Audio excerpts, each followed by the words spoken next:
Hi ನಮಸ್ತೆ ಸ್ನೇಹಿತರೆ, ಹೇಗಿದ್ದೀರಾ ಎಲ್ಲರೂ?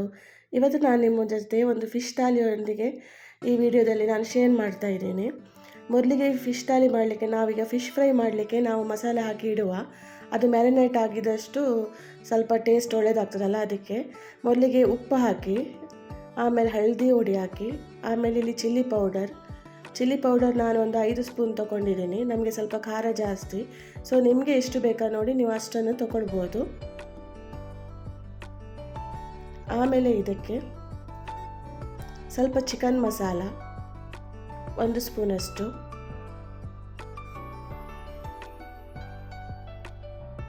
ಆಮೇಲೆ ಕೊರಿಯಾಂಡರ್ ಪೌಡರ್ 1 ಸ್ಪೂನು, ಆಮೇಲೆ ಜಿಂಜರ್ ಗಾರ್ಲಿಕ್ ಪೇಸ್ಟ್ 1 ಸ್ಪೂನ್ ಹಾಕಿದರೆ, ಆಮೇಲೆ ಇಲ್ಲಿ ಗ್ರೀನ್ ಚಿಲ್ಲಿ ಸಾಸ್ ಅದು 1 ಸ್ಪೂನ್ ಹಾಕಬೇಕು. ಆಮೇಲೆ ಸೋಯಾ ಸಾಸ್ ಇದು 1 ಸ್ಪೂನ್ ಹಾಕಬೇಕು, ಬಟ್ ನಾನಿಲ್ಲಿ ಹಾಕುವಾಗ ಸ್ವಲ್ಪ ಜಾಸ್ತಿ ಬಿತ್ತು. ನಂತರ ಅರ್ಧ ಲೆಮನ್. ಇದನ್ನೆಲ್ಲ ಈಗ ಒಳ್ಳೆ ರೀತಿಯಲ್ಲಿ ಮಿಕ್ಸ್ ಮಾಡುವ.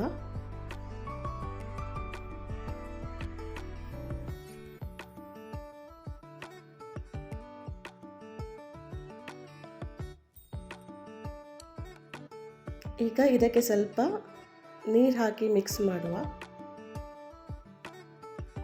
ಇದು ಸ್ವಲ್ಪ ಗಟ್ಟಿ ಇತ್ತು, ಅದಕ್ಕೆ ಸ್ವಲ್ಪ ನೀರು ಹಾಕಿ ನಾನು ಮಿಕ್ಸ್ ಮಾಡ್ತಾ ಇದ್ದೀನಿ. ನೋಡಿ, ಇಷ್ಟು ಹಾಕಬೇಕು.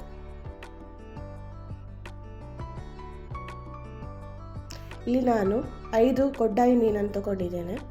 ಇದಕ್ಕೆ ಕಟ್ ಹಾಕಿದ್ದೇನೆ, ಸ್ಲಿಟ್ ಮಾಡಿ. ಇದನ್ನು ಈ ರೀತಿ ಮಸಾಲೆ ಹಚ್ಚಬೇಕು.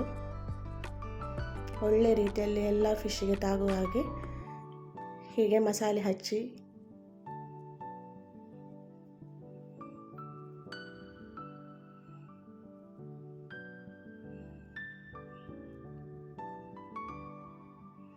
ಒಮ್ಮೆ ಎಲ್ಲದಕ್ಕೂ ಮಸಾಲೆ ಹಚ್ಚಿದ ಮೇಲೆ ಇದನ್ನು ಫ್ರಿಜ್ಜಲ್ಲಿ ಇಡಿ. ಫ್ರೈ ಮಾಡೋ ತನಕ ಇದು ಫ್ರಿಜ್ಜಲ್ಲಿ ಇಟ್ಟರೆ ಒಳ್ಳೆ ಮ್ಯಾರಿನೇಟ್ ಆಗಿ ಒಳ್ಳೆಯದಾಗ್ತದೆ. ನಂತರ ನಾನಿಲ್ಲಿ ಬಂಗುಡೆ ಅಲ್ಲೆ ಪಿಯಾವ್ ಮಾಡ್ತಾ ಇದ್ದೀನಿ. ಅಲ್ಲೆ ಪಿಯಾವ್ ಅಂದರೆ ಇದು ಕೊಂಕಣಿ ಡಿಶ್. ಸೊ ಇಲ್ಲಿ ನಾನು 3 ಬಂಗುಡೆ ತೊಗೊಂಡಿದ್ದೇನೆ. ಇದನ್ನೀಗ ಮ್ಯಾರಿನೇಟ್ ಮಾಡಬೇಕು.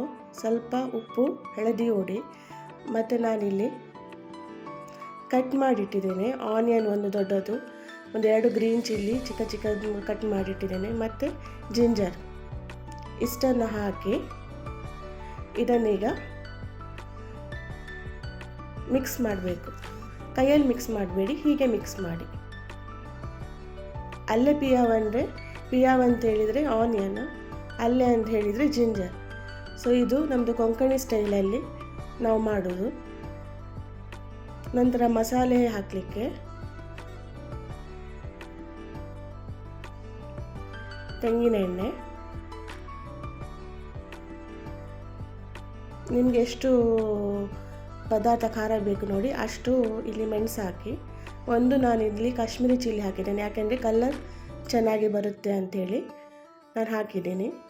ಇದನ್ನೀಗ ಒಳ್ಳೆ ರೀತಿಯಲ್ಲಿ ಫ್ರೈ ಮಾಡಿ, ಆಮೇಲೆ ಇದನ್ನು ಮಿಕ್ಸಿ ಜಾರಿಗೆ ಹಾಕಿ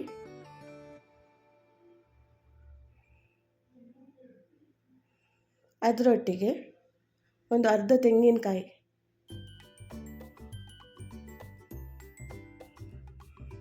ಮತ್ತು ಒಂದು ಸ್ವಲ್ಪ ಹುಣಸೆ ಹುಳಿ ಇದನ್ನು ಹಾಕಿ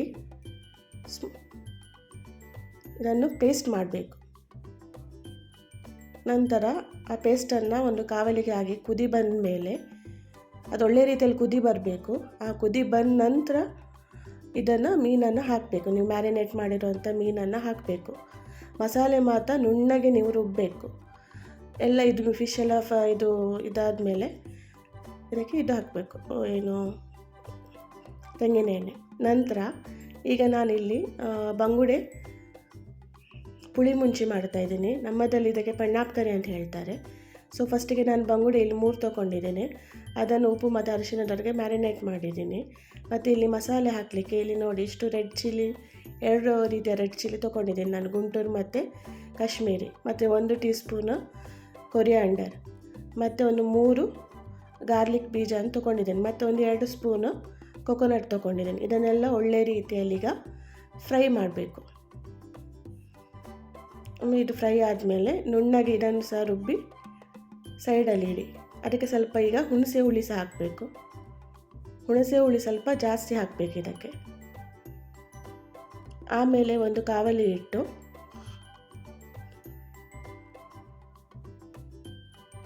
ತೆಂಗಿನ ಎಣ್ಣೆ ಈಗ ಇದಕ್ಕೆ ಜಾಸ್ತಿ. ಪುಳಿ ಮುಂಚಿ ಮಾಡಲಿಕ್ಕೆ ಯಾವಾಗಲೂ ಆ್ಯಕ್ಚುಲಿ ಇದು ಪುಳಿ ಮುಂಚೆ ಅಲ್ಲ, ನಾವು ಪಣ್ಣಾಪ್ ಕರಿ ಅಂತ ಹೇಳ್ತೀವಿ. ಸೊ ಇದನ್ನು 3 ಆನಿಯನನ್ನು ಹಾಕಬೇಕು. 1 ಬಂಗುಡೆಗೆ 1 ಆನಿಯನ್ ಥರ ನಾವು ಲೆಕ್ಕ ಮಾಡಿ ಈಗ ನಾನಿಲ್ಲಿ 3 ಹಾಕಿದ್ದೀನಿ. ನಾನಿಲ್ಲಿ 3 ಬಂಗುಡೆ ತೊಗೊಂಡಿದ್ದೀನಲ್ಲ, ಅದಕ್ಕೋಸ್ಕರ ಇದನ್ನು ಒಳ್ಳೆ ರೀತಿಯಲ್ಲಿ ಫ್ರೈ ಮಾಡಬೇಕು. ಗೋಲ್ಡನ್ ಬ್ರೌನ್ ಆಗೋ ತನಕ ಫ್ರೈ ಮಾಡಬೇಕು. ನೋಡಿ, ಇಷ್ಟು ಫ್ರೈ ಆಗಬೇಕು. ಆಮೇಲೆ ಇದು ರುಬ್ಬಿರುವಂತಹ ಮಸಾಲೆ ಹಾಕಬೇಕು.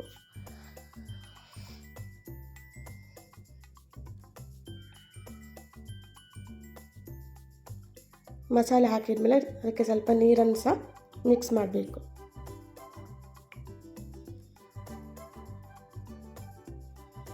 ನಂತರ ಸ್ವಲ್ಪ ಇಲ್ಲಿ ಚಿಲ್ಲಿ ಪೌಡರ್ ಸಹ ಹಾಕಬೇಕು. ಒಳ್ಳೆ ಕಲರ್ ಸಹ ಬರ್ತದೆ, ಮತ್ತು ಇದು ಸ್ವಲ್ಪ ಖಾರ ಇರ್ತದೆ. ಸೊ ಹಾಗೆ 1 ಟೀ ಸ್ಪೂನ್ ಆದರೂ ಹಾಕಬೇಕು. ಅಂದರೆ ಇದು ಆನಿಯನ್ ಎಲ್ಲ ಹಾಕ್ತೇವಲ್ಲ ನಾವು ಜಾಸ್ತಿ, ಮತ್ತು ಹುಳಿ ಸಹ ಜಾಸ್ತಿ ಹಾಕ್ತೇವೆ, ಮತ್ತು ಅದು ಖಾರ ಎಷ್ಟು ಹಾಕಿದರೂ ಹಿಡಿತದೆ ಇದಕ್ಕೆ, ಅದಕ್ಕೋಸ್ಕರ. ಮತ್ತು 1 ಗ್ಲಾಸು ನೀರು ಹಾಕಬೇಕು. ನೋಡಿ, ಈ ಕನ್ಸಿಸ್ಟೆನ್ಸಿ ಇರಬೇಕು. ನೋಡಿ, ಇಷ್ಟಿದ್ರೆ ಸಾಕು. ಒಮ್ಮೆ ಕುದಿ ಬಂದ ಮೇಲೆ ಮಸಾಲೆ, ನಂತರ ಇದಕ್ಕೆ ಮ್ಯಾರಿನೇಟ್ ಮಾಡಿರೋಂಥ ಮೀನನ್ನು ಹಾಕಬೇಕು.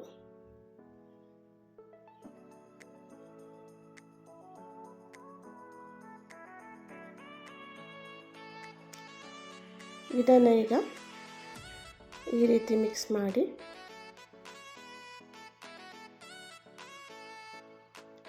ಒಂದು 5 ನಿಮಿಷ ಬೇಯಿಸಬೇಕು. ನೋಡಿ, ರೆಡಿ ಆಯಿತು ಬಂಗುಡೆ ಪಣ್ಣಾಪ್ ಕರಿ. ನಂತರ ಇಲ್ಲಿ ನಾನು ಪ್ರಾನ್ಸ್ ತೊಗೊಂಡಿದ್ದೀನಿ. ಇದಕ್ಕೆ ಗೀ ರೋಸ್ಟ್ ಮಾಡ್ತೀನಿ. ಮೊದಲು ಇದು ಅರ್ಧ kg ತೊಗೊಂಡಿದ್ದೀನಿ. ಅದಕ್ಕೆ ಸ್ವಲ್ಪ ಉಪ್ಪು ಹಾಕಿ, ಸ್ವಲ್ಪ ಹಳದಿ ಹುಡಿ ಹಾಕಿ, ಆಮೇಲೆ ಒಂದು ಅರ್ಧ ಲೆಮನ್, ಇಷ್ಟನ್ನು ಹಾಕಿ ಒಳ್ಳೆ ಮಿಕ್ಸ್ ಮಾಡಿ ಒಂದು ಅರ್ಧ ಗಂಟೆ ಆದರೆ ಇದನ್ನು ಮ್ಯಾರಿನೇಟ್ ಮಾಡಿ ಫ್ರಿಜ್ಜಲ್ಲಿ ಇಡಬೇಕು.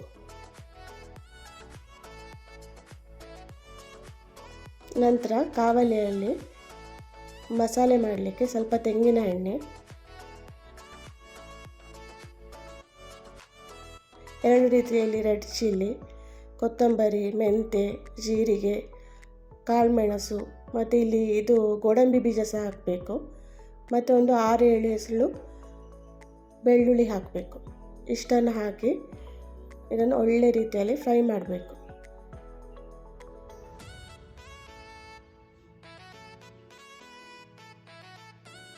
ಒಂದ್ಸಲ ಮಸಾಲೆ ರುಬ್ಬಿ ಆದಮೇಲೆ ಇನ್ನೊಂದು ಕಾವಲಿಯಲ್ಲಿ ತುಪ್ಪ ಹಾಕಿ, ಇದಕ್ಕೆ ತುಪ್ಪ ಅಲ್ಲ ಗೀ ರೋಸ್ಟಲ್ಲಿ ತುಪ್ಪ ಹಾಕಬೇಕಲ್ಲ, ಸೊ ತುಪ್ಪ ಇಲ್ಲಿ ಸ್ವಲ್ಪ ಜಾಸ್ತಿನೇ ಹಾಕಬೇಕು.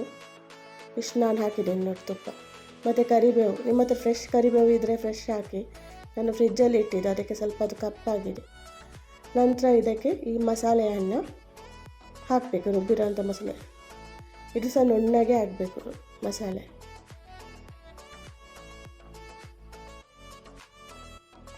ಇದನ್ನು ಈಗ ಒಳ್ಳೆ ರೀತಿಯಲ್ಲಿ ಫ್ರೈ ಮಾಡಬೇಕು. ಎಷ್ಟು ಫ್ರೈ ಮಾಡಬೇಕಂತ ಹೇಳಿದರೆ, ಮಸಾಲೆಯಿಂದ ಮೇಲೆ ತುಪ್ಪ ಇಷ್ಟು ತನಕ ನೋಡಿ ಇಷ್ಟು ಫ್ರೈ ಆಗಬೇಕು. ಇಷ್ಟು ಫ್ರೈ ಆದಮೇಲೆ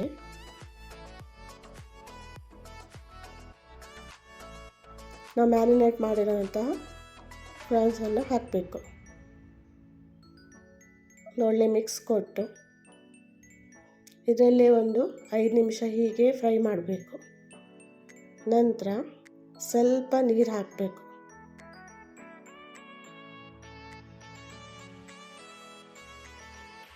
ಇದನ್ನು ಮಿಕ್ಸ್ ಮಾಡಿ ಸ್ವಲ್ಪ ಉಪ್ಪು ಹಾಕಿ ನಾನೀಗ ಒಂದು ಮೇನ್ ಇಂಗ್ರೀಡಿಯೆಂಟ್ ಇದರಲ್ಲಿ ನಿಮಗೆ ಹೇಳ್ತಾ ಇದ್ದೀನಿ. ಇದು ಹೋಟೆಲ್ಗಳಲ್ಲೆಲ್ಲ ಇದರ ಜಾಸ್ತಿ ಇದನ್ನೇ ಹಾಕಿ ಮಾಡೋದು ಅವರು. ಅದಕ್ಕೆ ಅದು ಒಂಥರ ಗೀ ರೋಸ್ಟಲ್ಲಿ ಒಳ್ಳೆ ಟೇಸ್ಟ್ ಬರುತ್ತೆ. ಅದು ಇಲ್ಲಿ ನೋಡಿ ಮಿಲ್ಕ್ ಪೌಡರ್ ಯಾವುದೇ ಆಗ್ಬೋದು. ಅದನ್ನು 1 ಟೇಬಲ್ ಸ್ಪೂನ್ ಇಲ್ಲ ಟೀ ಸ್ಪೂನ್ ಎಷ್ಟು ಬೇಕಾದ್ರೂ ನೋಡಿ ಒಂದು ಸ್ವಲ್ಪ ಹಾಕಬೇಕು. ಹಾಗೆ ಅದನ್ನು ಕೂಡ ಇದನ್ನು ಮಾತ್ರ ಮಿಸ್ ಮಾಡಬೇಡಿ, ಇದು ಮೇನ್ ಇಂಗ್ರೀಡಿಯೆಂಟ್. ನೋಡಿ ಇಷ್ಟ ಆದಮೇಲೆ ನೋಡಿ ರೆಡಿ ಆಯಿತು. 10 ನಿಮಿಷ ಆದಮೇಲೆ ನಮ್ಮದು ಫ್ರಾನ್ಸ್ ಗೀ ರೋಸ್ಟ್ ರೆಡಿ. ಮೇಲೆ ಕೊತ್ತಂಬರಿ ಸೊಪ್ಪು ಹಾಕಿ. ನಂತರ ಈಗ ನಾವು ಮ್ಯಾರಿನೇಟ್ ಮಾಡಿರೋಂಥ ಫಿಶ್ ಫ್ರೈ ಮಾಡುವ. ಮೊದಲಿಗೆ ಎಣ್ಣೆಯಲ್ಲಿ ಕಾವಲಿಯಲ್ಲಿ ಎಣ್ಣೆ ಇಟ್ಟು, ಆಮೇಲೆ ಇದು ಬಾಂಬೆ ರವೆ ಅಂತ ಹೇಳ್ತಾರೆ ನೋಡಿ, ಅದು ಬೇಕು. ಅದು ಫಿಶನ್ನು ಇದು ಬಾಂಬೆ ರವಾದೊಟ್ಟಿಗೆ ಹೀಗೆ ಕೋಟ್ ಮಾಡಬೇಕು. ನೋಡಿ ನಾನೀಗ ಇಲ್ಲಿ ಮಾಡ್ತೇನೆ. ಈಗ ನೋಡಿ ಈ ರೀತಿ. ಇದು ಸಾಧಾರಣ ಎಲ್ಲರಿಗೂ ಗೊತ್ತಿರುತ್ತೆ. ಕೆಲವರು ಇಲ್ಲಿ ಇದು ರೈಸ್ ಫ್ಲೋರ್ ಸಹ ತೊಗೊಳ್ತಾರೆ. ನಾವು ಹೀಗೆ ಇದು ರವಾದಲ್ಲಿ ಮಾಡೋದು ಯಾವಾಗಲೂ. ರವಾದಲ್ಲಿ ಮಾಡಿದರೆ ಒಂಥರ ಜಾಸ್ತಿ ಕ್ರಿಸ್ಪಿ ಒಳ್ಳೆಯದಾಗ್ತದೆ. ಸೊ ನೋಡಿ ರೆಡಿ ಆಯಿತು. ನೋಡಿ ನಮ್ಮದೀಗ ಫಿಶ್ ಥಾಲಿ ರೆಡಿ. ಸಲಾಡ್, ಬಂಗುಡೆ, ಅಲೆಪಿಯಾವು, ಬಂಗುಡೆ, ಪನ್ನಾಪ್ ಕರಿ, ಫ್ರಾನ್ಸ್ ಗೀ ರೋಸ್ಟ್ ಮತ್ತು ಫಿಶ್ ಫ್ರೈ, ಕೊಡ್ಡಾಯಿ ಫಿಶ್ ಫ್ರೈ ಮತ್ತು ಬಾಯ್ಲ್ಡ್ ರೈಸ್. ನೋಡಿದ್ರಲ್ಲ ಸ್ನೇಹಿತರೆ, ಇದು ನಿಮಗೆ ರೆಸಿಪಿ ಇಷ್ಟ ಆದರೆ ನಿಮ್ಮ ಫ್ಯಾಮಿಲಿ ಮತ್ತು ಫ್ರೆಂಡ್ಸ್ ಜೊತೆ ಶೇರ್ ಮಾಡಿ. ನನ್ನ ಚಾನಲ್ಗೆ ಸಪೋರ್ಟ್ ಮಾಡಿ. ಟೇಕ್ ಕೇರ್, ಬಾಯ್.